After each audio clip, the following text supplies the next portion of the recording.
Welcome back to Good Day State Line. We love when attorney Zach Townsend joins us because we're always learning. Today's topic is step-parent adoptions. Hi, Zach. Hi, good morning. How are you? Good morning. Thanks so much for stopping by again. Of course. We love learning, and today we're learning about step-parent adoption. So tell me, can anybody do this? No, not just anyone. The person requesting an adoption must be in the best interest of the child or children sought to be adopted. There must be an existing relationship with the child. There has to be a continued let me put it this way. The way that it works usually with us is we formalize a relationship that already exists.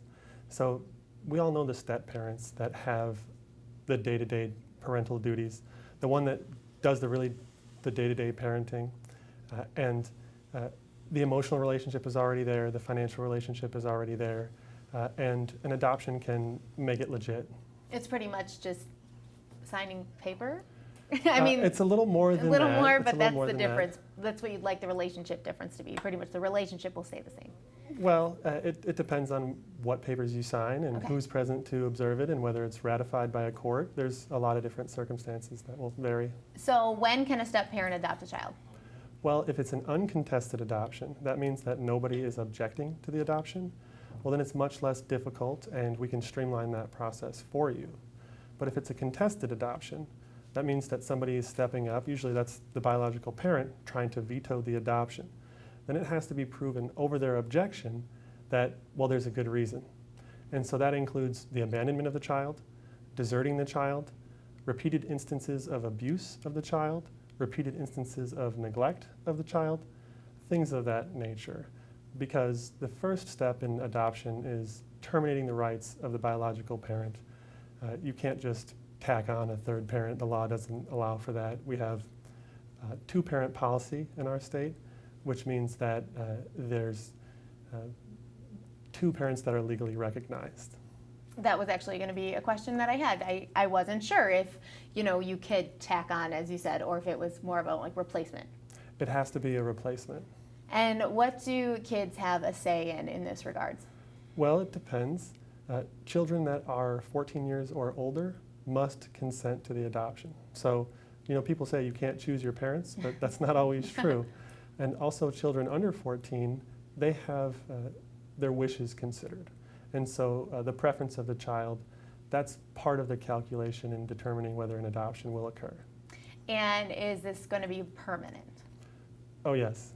That's the wonderful thing about it. It's forever. That's why the termination of rights is first required, and it's not as if you can go and just undo an adoption. And what if there's no step parent? So is there any way that a parent can give up their rights anyway? One of the biggest myths out there is that you can just sign away your rights. Like you said a few minutes ago, it's just signing paperwork, right? Well, wrong. That's really not how it goes because there needs to be more than that. So you see in the movies that, person's going to quote unquote sign away their rights. But that's a myth. It's a very prevalent myth, actually. But the point is there needs to be someone to step into the shoes of the legal parent and to replace the former parent, or else there's not normally a termination of rights. And that goes back to what I had mentioned earlier about the two-parent policy. The law promotes two legal parents. So to be able to just sign away their rights is not an option unless there's an adoption that follows that. So when they talk about that in movies and TV shows and stuff, is it more like that would be referencing some sort of custody level? Well, I think that's a good analogy because custody is similar to that myth, but it actually is possible to sign away your custodial rights. But there are obligations that come with being a parent, and that's where the parental rights are really, really strong, and you can't just sign them away. So I think that's a fair analysis. Yes, it's more. I watch a lot of TV, so I had to ask. Well, the TV perpetuates the myth, I think, sometimes. Okay, so say I'm 25 years old, can I still be adopted?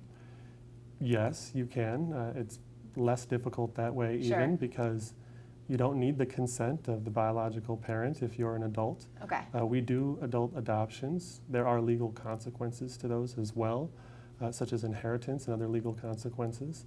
But it's normally just a really nice gesture to Sure. acknowledge the person that actually raised you, and that's the reason that most people do that. Sure. And do you need an attorney for this? I would say yes. Yes. I mean, it's complicated. Like I said, it's forever. It's technical. It's something that you don't want to try to do on your own. This is a life event, and you wouldn't want to mess this up. So, yes, absolutely, you do need an attorney. And that's where you come in, prolegalcare.com, and you can That's help right. anybody out, right? That's right. Well, thank you so much for stopping by, Zach. You're very welcome.